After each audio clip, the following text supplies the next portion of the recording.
This channel does not promote any violent, harmful, or illegal activities. All content provided by this channel is meant for an educational purpose only. বঙ্গে এখন ভোটের রমরমা।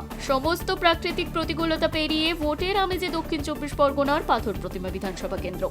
এই অঞ্চলের প্রায় ১৫টি গ্রাম পঞ্চায়েত এবং ২৮১টি ভোট গ্রহণ কেন্দ্র জুড়ে নির্বাচনী ব্যস্ততা তুঙ্গে। বলা বাহুল্য, এই কেন্দ্রগুলির মধ্যে ৯টি গ্রাম পঞ্চায়েত এলাকা পুরোটা জলভাগ দ্বারা পরিবেষ্টিত, ফলে ওই স্থানে যাওয়ার একমাত্র উপায় নৌকা বা লঞ্চ।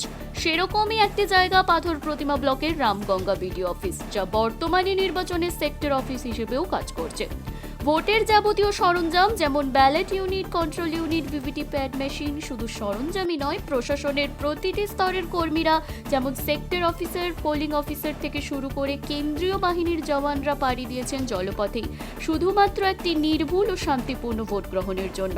ভোটাধিকার প্রাপ্ত উৎসাহী জনগণের ক্ষেত্রে এই দৃশ্য নতুন কিছু নয়। সমস্ত প্রস্তুতি নির্দিষ্ট সময়ের মধ্যে সম্পন্ন করা হবে বলেই আশা প্রশাসনের।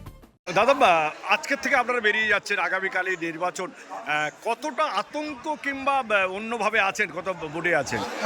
নদী পথে যেতে হবে, লঞ্চে করে অনেকটা ঢেউ হচ্ছে, যেহেতু বাতাসে হচ্ছে পুকুরে, হয়তো লাগবে।